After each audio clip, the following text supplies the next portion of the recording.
rangkaian LC seri. Kita asumsikan kapasitornya itu adalah kapasitor yang sudah terisi penuh dulu di awal.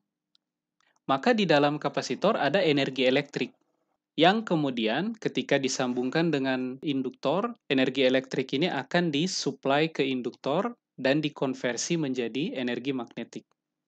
Nah, kalau Bapak Ibu lihat, ketika kapasitor kita sambungkan dengan induktor secara serial, maka total energi di dalam rangkaian ini itu akan sama dengan energi elektrik di dalam kapasitor ditambah energi magnetik di dalam induktor. Tapi Bapak Ibu tahu bahwa total energi ini mesti sama dengan energi elektrik saat T sama dengan 0, ya kan? Jadi total energi yang beredar di dalam rangkaian itu harus sama dengan energi awal yang dimiliki oleh kapasitor. Nah, Bapak Ibu lihat, rangkaian ini ideal sekali. Mengapa? Karena hambatan di rangkaian ini kita abaikan. Artinya, energi awal yang disuplai oleh kapasitor itu tidak akan pernah terbuang ke lingkungan menjadi panas. Sehingga total energi di dalam rangkaian ini akan selalu konstan. Yang terjadi adalah sebagian energi elektrik akan disuplai ke induktor untuk menjadi energi magnetik. Sehingga saat T lebih dari 0, kita bisa bilang bahwa U total itu sama dengan energi elektrik sebagai fungsi waktu ditambah energi magnetik sebagai fungsi waktu. Oke? Dan kita udah hitung, Bapak Ibu, bahwa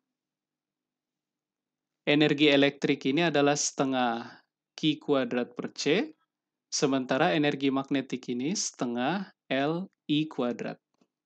Nah, karena tidak ada energi yang dibuang ke lingkungan, kalau Bapak Ibu ambil turunan energi total ini terhadap waktu, maka hasilnya mesti sama dengan 0, ya kan? DU total DT mesti sama dengan 0. DU total DT sama dengan DDT dari, ingat U total tadi apa Bapak Ibu? Q kuadrat per 2C ditambah setengah Li kuadrat. Nah, Bapak Ibu lihat, suku yang pertama, DDT dari Q kuadrat per 2C. Seper 2C-nya bisa kita keluarkan. Q adalah fungsi waktu, sehingga turunan dari Q kuadrat terhadap waktu hasilnya adalah 2Q dQ dt. Ya enggak? Pakai aturan rantai, Bapak Ibu. dQ kuadrat dt itu sama dengan dQ kuadrat dQ, dQ dt. Ya kan? Sama dengan 2Q dQ dt. Nah, suku kedua sama dengan setengah L DI kuadrat dt. Hasilnya adalah 2I DI dt. Ini adalah DU total dt. Sehingga kita peroleh DU total dt sama dengan Q per C dQ dt plus Li DI dt. Dan ini harus sama dengan 0. Maka Bapak Ibu peroleh ini nih. Nah, kalau kita lanjutkan Bapak Ibu, persamaan yang barusan kita turunkan, saya tulis ulang sini, Q per C dQ dt plus Li DI dt. Nah, Bapak Ibu lihat, dQ dt yang ini, itu adalah I. Sehingga saya bisa tulis ini sebagai Q per CI ditambah Li DI dt. Kalau saya keluarkan I, maka saya peroleh I dalam kurung Q per C plus L DI dt. Dan ini harus sama dengan 0. Nah, Bapak Ibu lihat persamaan ini. Ada dua solusi untuk ini. Solusi pertama adalah I sama dengan 0. Atau I yang memenuhi Q per C ditambah L DI dt sama dengan 0. Ya enggak?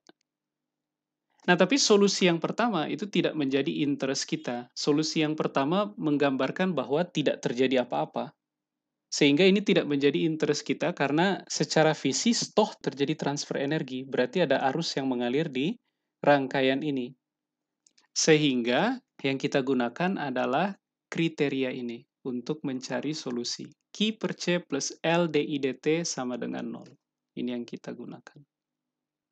Nah, kalau Bapak Ibu ingat, I itu adalah dQ dt. Sehingga kita bisa tuliskan kalau gitu Q per C ditambah L dI dt kita bisa tulis sebagai turunan kedua Q terhadap waktu. Dan ini sama dengan 0.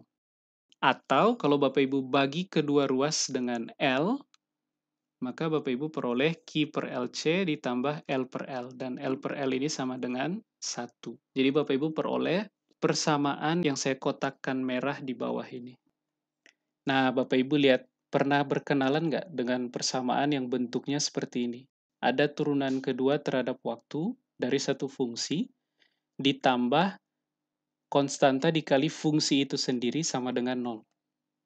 Pernah berkenalan nggak dengan persamaan diferensial seperti ini? Osilasi harmonik sederhana, ya kan? Bapak Ibu bisa tebak solusinya apa? Bapak Ibu lihat D2Q dt plus 1/LC Q sama dengan 0. Frekuensi angular dari persamaan osilasi ini yang mana kira-kira? Yang ini kan ya? Ini adalah omega kuadrat sama dengan 1/LC. Sehingga omega Bapak Ibu bisa tuliskan sebagai akar 1/LC. Atau frekuensi osilasinya akan sama dengan 1/2pi akar 1/LC. Ya kan? Kemudian solusi dari persamaan diferensial ini diberikan oleh Q sama dengan satu konstanta cos omega T plus V secara umum. Ya kan? Nah, Bapak Ibu tahu bahwa saat T sama dengan 0, maka Q-nya adalah Q0, jumlah muatan awal di kapasitor. Sehingga, kalau Bapak Ibu substitusikan, Q sama dengan K cos omega dikali 0, saat T sama dengan 0, ya kan? Ditambah V. Ini harus sama dengan Q0. Dengan kata lain, K harus sama dengan Q0, kemudian V harus sama dengan 0. Sehingga kita bisa tulis solusi kita adalah Q sebagai fungsi T sama dengan Q0 cos omega T. Dengan omega diberikan oleh 1/akar LC. Nah, setelah dapat Q sebagai fungsi waktu, Bapak Ibu bisa peroleh arus sebagai fungsi waktu, yaitu dQ dt. Oke? dQ dt, kalau Bapak Ibu coba hitung, sama dengan negatif Q0 omega sin omega T. Sama dengan negatif Q0, kemudian Bapak Ibu substitusikan nilai omega, 1/akar LC dikali sin omega T. Nah, sekarang Bapak Ibu bisa coba hitung kembali energi yang tersimpan di masing-masing komponen. Di dalam kapasitor ada energi elektrik, dan energi elektrik ini diberikan oleh Q kuadrat per 2C, sementara Q diberikan oleh Q0 cos omega T, maka energi yang tersimpan di kapasitor dalam bentuk energi listrik sebagai fungsi waktu diberikan oleh Q0 kuadrat per 2C cos kuadrat omega T. Sementara energi magnetik di induktor diberikan oleh setengah Li kuadrat. Ini akan sama dengan setengah L, kemudian Bapak Ibu ingat, I tadi diberikan oleh negatif Q0 omega sin omega T. Berarti I kuadrat menjadi Q0 kuadrat omega kuadrat sin kuadrat omega T. Sehingga Bapak Ibu bisa tulis ini sebagai setengah L Q0 kuadrat, omega kuadrat kita substitusikan sebagai 1/LC sin omega T kuadrat. Nah, ini sama dengan, kalau Bapak Ibu lihat L dengan L kita coret, maka Bapak Ibu peroleh Q0 kuadrat per 2C sin omega T kuadrat. Jadi kita peroleh energi magnetiknya sama dengan ini. Nah, kalau Bapak Ibu hitung energi total, maka Bapak Ibu akan peroleh Q0 kuadrat per 2C cos kuadrat ditambah sin kuadrat. Cos kuadrat tambah sin kuadrat sama dengan 1, betul. Sehingga ini sama dengan Q0 kuadrat per 2C dikali 1. Sehingga kita peroleh energi total itu sama dengan Q0 kuadrat per 2C. Dan Q0 kuadrat per 2C ini adalah bilangan konstan. Ya kan? Q0 adalah jumlah muatan saat T sama dengan 0 yang tersimpan di dalam kapasitor dibagi 2C. Sehingga total energi di dalam sistem ini nilainya adalah konstan. Dan konstanta itu adalah nilai energi elektrik di dalam kapasitor saat T sama dengan 0. Oke. Nah, sehingga kalau Bapak Ibu plot nilai energi elektrik maupun magnetik, maka akan bervariasi sinusoidal seperti ini, tapi berlawanan fasa. Ketika yang satu sedang maksimum, maka yang lain minimum. Penjumlahan keduanya itu akan menghasilkan U total yang konstan tadi. Nah, pertanyaan berikutnya, Pak, gimana kalau kita perhitungkan hambatan? Maka rangkaiannya saya bisa ganti secara sederhana kayak begini. Maka, kalau Bapak Ibu lihat konversi energinya, ingat Bapak Ibu, di T sama dengan 0, kapasitornya sudah dicas dulu. Jadi udah ada Q0 di dalam kapasitor. Sehingga di dalam kapasitor itu udah ada energi elektrik dulu. Ya kan? Nah, total energi awal ini akan didistribusikan ke 3 komponen ini sekaligus. Ya kan? Saat T sama dengan 0, energi awal itu diberikan oleh energi yang tersimpan di dalam kapasitor berupa energi elektrik. Nah, saat T lebih dari 0, sebagian energi yang ada di kapasitor itu disalurkan ke induktor dan resistor.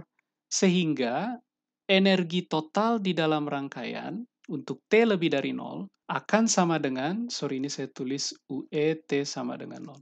Akan sama dengan UE, energi elektrik untuk T lebih dari 0, ditambah sebagian sudah menjadi energi magnetik, sebagian lagi dibuang oleh resistor sebagai panas ke lingkungan, ya kan? Kita sebut sebagai energi termal. Nah, tapi total energi ini konstan. Yang berkurang adalah energi di dalam rangkaian, tapi total energi ini konstan. Jadi Bapak Ibu bayangkan kayak begini. Bapak Ibu punya kekayaan misalkan 100 euro, itu Bapak Ibu simpan sebagai cash, 200 euro tabungan, 50 euro itu cash yang Bapak Ibu barusan pakai untuk belanja. Berarti sebelum Bapak Ibu belanja, uang total yang Bapak Ibu punya berapa? Sebelum belanja, saat T sama dengan 0, uang total yang Bapak Ibu punya berapa? 350 euro. Setelah Bapak Ibu belanja, total uang yang ada itu berapa? Uang yang ada di kita itu berkurang, tinggal 300 euro. Ya kan?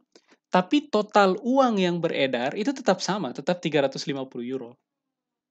Jadi total energi yang disimpan di dalam sistem dan yang dibuang itu akan sama dengan energi di awal, total energi di awal. Ya kan? Ini sistem, ini lingkungan, environment. Awalnya saat T sama dengan 0, uang itu ada di sini semua, 350 euro. Nah, setelah Bapak Ibu belanjakan,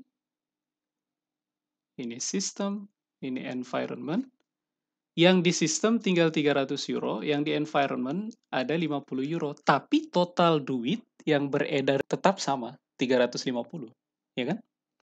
Sehingga kalau Bapak Ibu hitung energi total ini, dia akan konstan sepanjang waktu. Sehingga energi total ini kalau Bapak Ibu turunkan terhadap waktu, Bapak Ibu akan peroleh DE total DT, Bapak Ibu akan peroleh DUE DT, plus DUB dt plus D energi termal terhadap waktu. Dan ini harus sama dengan berapa? Harus sama dengan 0. Ya nggak? Karena E total ini selalu konstan. Yang berubah adalah berapa yang masih tersimpan di dalam sistem. Ya kan? Nah, kalau Bapak Ibu turunkan terhadap waktu tiap suku ini, Q kuadrat per 2C, setengah LI kuadrat, dan energi termal yang dibuang, maka Bapak Ibu akan peroleh DDT dari Q kuadrat per 2C itu sama dengan 1/2C 2Q dQ dt. Dan ini sama dengan Q per C dQ dt. Ya kan? Bapak Ibu peroleh ini nih, suku yang ini. Kemudian DDT dari setengah LI kuadrat sama dengan setengah L dikali 2I DI dt. Atau LI DI dt. Nah, Bapak Ibu peroleh suku yang kedua. Nah, suku yang terakhir, turunan energi termal yang di-generate di resistor terhadap waktu, itu sama dengan daya termal di resistor. Dan ini Bapak Ibu udah tahu hasilnya adalah I kuadrat R. Sehingga Bapak Ibu peroleh ini nih. Nah, kemudian Bapak Ibu lihat dQ dt ini itu adalah I. Kemudian kalau Bapak Ibu keluarkan I, maka di dalam kurung tinggal Q per C ditambah L DI dt ditambah IR. Ya kan? Sama dengan ini nih.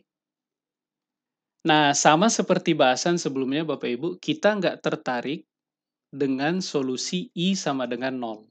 Yang kita tertarik adalah Q per C tambah L DI dt tambah IR sama dengan 0. Karena ini merepresentasikan dinamika muatan dan arus di dalam rangkaian. Sehingga kita peroleh persamaan diferensial seperti ini Bapak Ibu, yang di kotak merah ini. Turunan kedua Q terhadap T ditambah R per L dQ dt ditambah Q per LC sama dengan 0. Bapak Ibu masih ingat di semester 1 persamaan seperti ini yang bentuknya mirip dengan ini, Bapak Ibu temukan ketika membahas kasus apa? Osilasi harmonik coba Bapak Ibu koneksikan dengan kasusnya. Energi di sistem itu sebagian dibuang ke lingkungan oleh resistor. Artinya energi di dalam sistem makin lama akan makin berkurang. Kalau Bapak Ibu hubungkan lagi dengan osilasi ini, kira-kira osilasinya akan teredam, betul. Jadi amplitude energi di dalam sistem itu makin lama akan makin berkurang terhadap waktu, akan meluruh. Jadi dia tetap berosilasi, tapi nilai-nilai maksimumnya akan meluruh. Sehingga osilasinya teredam. Jadi solusinya seperti ini Bapak Ibu. Bapak Ibu lihat, masih ada suku sinusoidal, tapi ada suku redaman, eksponen pangkat negatif.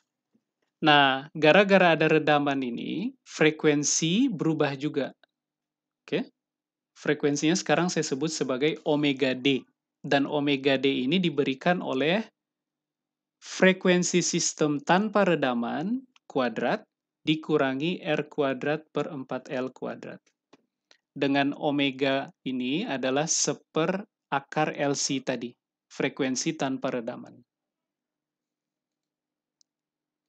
Setelah kita dapat solusi Q sebagai fungsi waktu seperti ini, ada suku sinusoidal dan ada suku redaman, maka saya bisa hitung arus.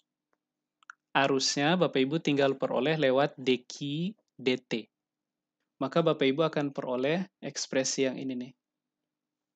Substitusikan nilai I ini ke perhitungan energi di induktor setengah LI kuadrat, maka Bapak Ibu akan dapat ekspresi ini. Sementara fungsi Q tadi Bapak Ibu substitusikan ke formula untuk menghitung energi yang tersimpan di dalam kapasitor. Maka Bapak Ibu akan peroleh formula yang ini. Nah, misalkan kalau kita plot salah satu, misalkan yang paling gampang untuk diplot adalah energi elektrik di kapasitor, maka Bapak Ibu akan peroleh grafik seperti ini. Jadi Bapak Ibu lihat, energi di dalam kapasitor itu meluruh mengikuti eksponen pangkat negatif R per L dikali T. Nah, sehingga Bapak Ibu bisa bayangkan, kalau Bapak Ibu ingin mengontrol laju peluruhan, maka Bapak Ibu harus mengatur either nilai hambatan atau nilai induktansi atau keduanya sekaligus.